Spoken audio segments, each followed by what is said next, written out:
Online कक्षाओं में आपका स्वागत है। आज हम पढ़ेंगे फ्लेमिंगो का पहला लेसन, जिसका नाम है द लास्ट लेसन, जिसको लिखा है अल्फोंस डॉडेट ने। तो चलिए शुरुआत करते हैं। Let's get started. I started for school very let that morning. उस सुबह मैंने काफ़ी देर से स्कूल जाना शुरू किया।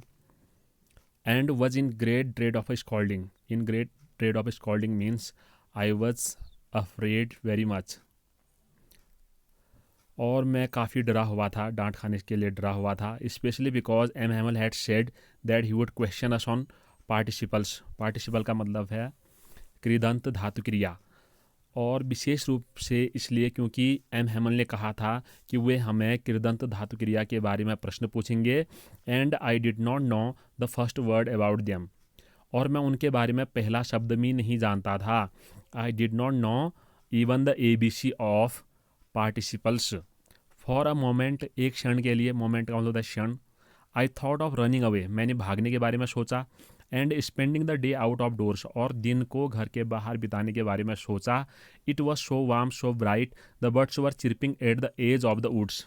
यहाँ पर एज का मतलब है, एज का अर्थ है सीमा, चिरप का मतलब चहचहाना, वुड्स मीन्स जंगल। और जो मौसम था वो बहुत अच्छा था, काफ़ी गर्मी थी, और पक्षियाँ जंगल की सीमा पर चहचहा रहे थे। And in the open field back of the Shaw mill the Persian soldiers were drilling. Drill का मतलब है अभ्यास करना, व्यायाम करना। सोल्जर्स मीन्स सिपाही। शॉ मिल का मतलब होता है आड़ा मशीन। और आड़ा मशीन के पीछे वाले मैदान में पर्शिया के सिपाही व्यायाम कर रहे थे, अभ्यास कर रहे थे। It was all much more tempting than the rule for participles. यह सभी कृदंत धातु क्रिया के नियमों से अधिक लुभावना था। टेम्पटिंग का मतलब है लुभावना, enticing. But I had the strength to resist, लेकिन मेरे अंदर प्रतिरोध करने की शक्ति थी। स्ट्रेंथ का मतलब है शक्ति, ताकत। And hurried off to school, और मैं तुरंत स्कूल की तरफ चला गया। When I passed the town hall, जब मैं कस्बे के भवन के पास से गुजरा।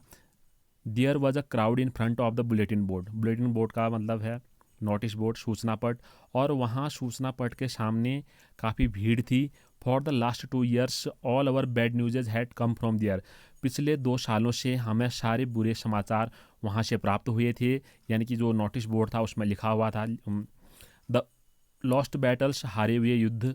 द ड्राफ्ट, सैन्य भर्ती। The orders of the commanding officer, और कमांडिंग अधिकारी के, ऑफिसर के जो आदेश होते थे वे उस सूचना पट में लिखे हुए होते थे। And I thought to myself, और मैंने अपने मन में विचार किया, मैंने सोचा विदाउट स्टॉपिंग, बिना रुके हुए, what can be the matter now, कि अब क्या बात हो सकता है, यानी कि क्या मामला हो सकता है।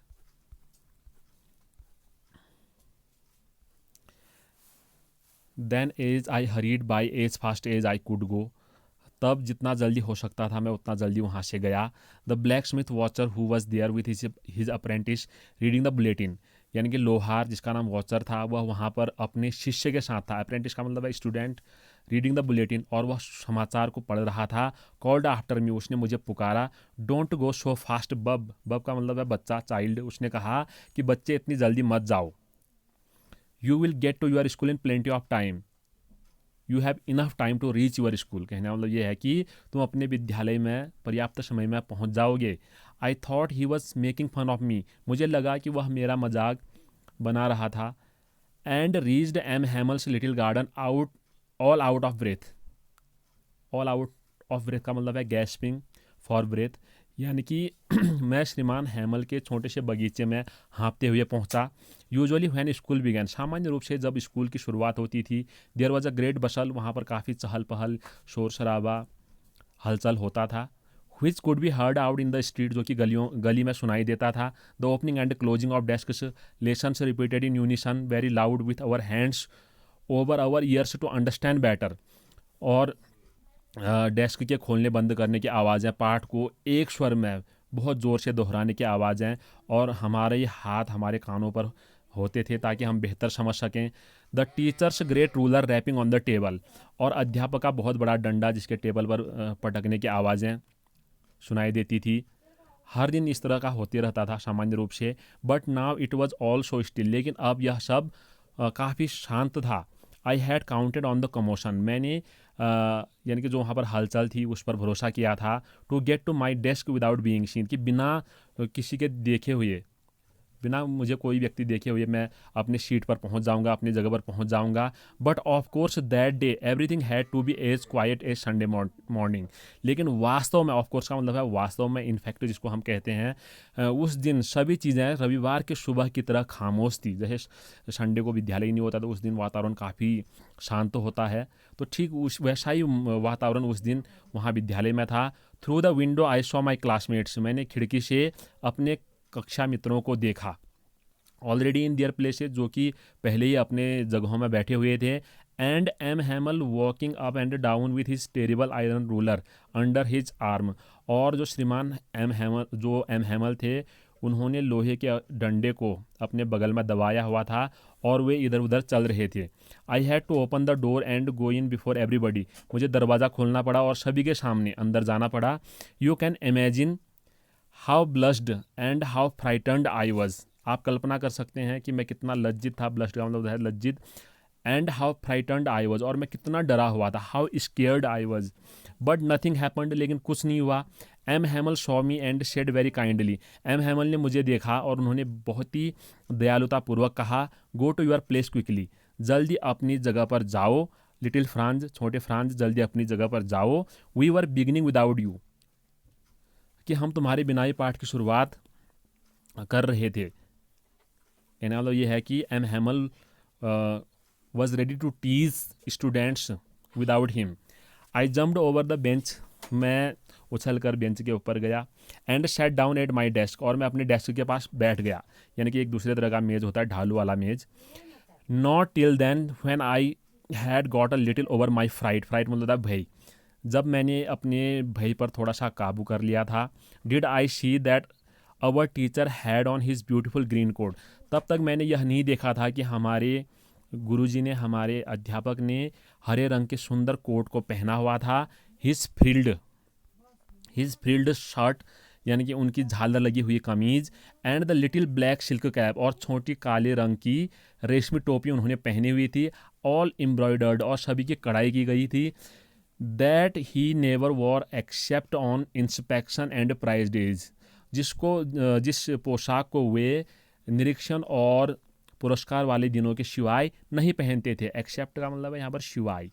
बिसाइड्स, इसके अतिरिक्त, the whole school seemed so strange and solemn, solemn का मतलब है गंभीर, serious.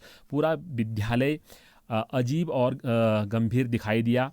But the thing that surprised me most, लेकिन जिस चीज़ ने मुझे सबसे अधिक आश्चर्य किया, वॉज टू सी, वह यह देखना था कि on the back benches that were always empty, पीछे की कुर्सियाँ जो हमेशा खाली होती थी। The village people sitting quietly like our selves, जो गांव के लोग थे वे हमारी तरह शांत बैठे हुए थे। Old Hauser with his 3 cornered hat, the former mayor, the former post master and several other besides. Mayor का मतलब होता है महापौर, जो कि शहरों में होता है। पोस्ट मास्टर को हिंदी में कहते हैं डाकपाल, और कई अन्य लोग। तो देखिए, यानी कि जो बूढ़ा हॉशर था, जिसने 3 कोने वाली टोपी पहनी हुई थी, भूतपूर्व महापौर, भूतपूर्व पोस्ट मास्टर और कई अन्य लोग आए हुए थे, बैठे हुए थे पीछे बेंचों में। एवरीबडी लुक्ड सैड, सभी लोग दुखी दिखाई दिए। And Hauser had brought an old primer, primer मतलब होता है एक वर्णमाला की पुस्तक। हॉशर एक पुराने वर्णमाला की पुस्तक को लेकर आए थे। Thumbed at the pages, thumbed at the pages का मतलब है, एजेस का मतलब है, thumbed at the edges, edge का मतलब यहाँ पर है किनारा, जैसे इससे पहले एज का मतलब था सीमा। और जिसके पन्ने के किनारे काफ़ी गंदे हुए थे, बार बार पलटने से पन्ने के किनारे तुड़ मुड़ जाते हैं, फिल्दी पेयर कॉर्नर्स इसको हम कहते हैं। And he had it open on his knees, और उन्होंने इस पुस्तक को, वर्णमाला की पुस्तक को अपने घुटने में रखकर खोला था। जैसे वो बैठे थे कुर्सी में और घुटने के ऊपर उन्होंने उस किताब को रख के, वर्णमाला की पुस्तक को रख के खोला था। With his great spectacles laying across the pages, और उनका बड़ा सा चश्मा उन पन्नों के ऊपर पड़ा हुआ था, यानी कि उन्होंने चश्मे को उसके ऊपर रखा हुआ था, उस किताब के ऊपर। While I was wondering about it all, जब मैं इन सभी चीज़ों के बारे में आश्चर्य कर रहा था, M Hamel mounted his chair, श्रीमान हैमल अपनी कुर्सी के सामने कुर्सी से खड़े हुए। And in the same grave and gentle tone, grave का मतलब यहाँ पर है सीरियस गंभीर, और ग्रेव का मतलब कब्र भी होता है। In the same grave and gentle tone which he had used to me said, श्रीमान हैमल अपनी कुर्सी से खड़े हुए और उन्होंने उसी गंभीर और सज्जन आवाज़ में कहा जिस आवाज़ का प्रयोग उन्होंने मेरे लिए किया था, जिस लय का प्रयोग उन्होंने मेरे लिए किया था बोलते समय। उन्होंने कहा, my children this is the last lesson I shell give you, यानी कि मेरे बच्चों यह आखिरी अध्याय है जो मैं आपको पढ़ाऊँगा। This is the last lesson that I shall teach you. The order has come from Berlin to teach only German in the schools of Alsace and Lorraine. तो बर्लिन से आदेश आ गया है कि अल्सास और लॉरेन के विद्यालयों में केवल जर्मन भाषा पढ़ाई जाएगी। The new master comes tomorrow, यानी कि जो नया अध्यापक है वो कल आएगा। This is your last French lesson, यह तुम्हारा आखिरी फ्रेंच अध्याय है। I want you to be very attentive, I want you to be very careful, I want you to concentrate. उन्होंने कहा कि मैं चाहता हूँ कि तुम बहुत ही ध्यानपूर्वक सुनो, बहुत ही ध्यान दो। What a thunderclap these words were to me, ये शब्द मेरे लिए बादल के गरजने के समान थे। थंडर क्लैप बादल के गरजने की आवाज़ को कहते हैं।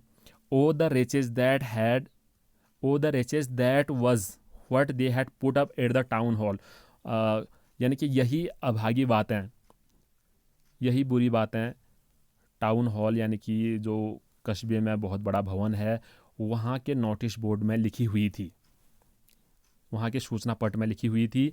माई लास्ट फ्रेंच लेसन, मेरा आखिरी फ्रांसीसी अध्याय। Why I hardly knew how to write, क्यों मैं मुश्किल से ही लिखना जानता था। I should never learn any more, क्यों मैं अब और आगे नहीं पढ़ पाऊँगा। I must stop here then, मुझे अब अवश्य यहीं पर रुकना पड़ेगा। Oh how sorry I was not for learning my lesson, for seeking birds eggs और going sliding on the Saar. अब देखो उसको बहुत दुख होता है फ्रांज को, वो बोल रहा है कि मैं अपना अध्याय याद करने के लिए काफ़ी दुखी था, पक्षियों के अंडे खोजने के लिए काफ़ी दुखी था, या फिर शार नामक जगह में फिसलने के लिए जाने के लिए काफ़ी दुखी था। फिसलन पट्टी होती है ना, उसमें बच्चे फिसलते हैं, तो वहाँ जाता था वो फिसलने के लिए फ्रांज। माई बुक्स, मेरे पुस्तक, that had seemed such a nuisance a while एगो, मतलब कुछ समय पहले। मेरे पुस्तक जो कुछ समय पहले मेरे लिए एक समस्या की तरह थे, मेरे को एक कष्ट लगता था। सो हैवी टू कैरी, जिनको इधर उधर ले जाना काफ़ी वो भारी मेरे को महसूस होते थे इधर उधर ले जाने में। माई ग्रामर, मेरा व्याकरण, and my history of the saints का मतलब है हर्मिट्स, और मेरे संतों का यानी कि महान व्यक्तियों का इतिहास। वर ओल्ड फ्रेंड्स नाउ, वो मेरे अब सभी पुराने मित्र थे। That I couldn't give up, जिनको मैं अब छोड़ नहीं सकता था, त्याग नहीं सकता था। And M Hamel too, the idea that he was going away, और एम हैमल, यह विचार कि वह जाने वाले थे। That I should never see him again, कि मैं उन्हें फिर से नहीं देख पाऊंगा। Made me forget all about his ruler and how cranky he was, cranky मतलब है इसेंट्रिक, सन की। तो देखिए यह विचार के एम हैमल जाने वाले थे, इन सभी बातों ने मुझे उनके डंडे के बारे में और वे कितने सन की थे भुला दिया। तो इसके बाद जो इसका पार्ट 2 है उसको कल पढ़ाया जाएगा। आप ध्यानपूर्वक, आपको जो समझ में नहीं आया आप कमेंट सेक्शन में जाकर लिखिए और मेरे को बताइए, और जो वर्ड मीनिंग है उसको आप लिख लीजिए। धन्यवाद।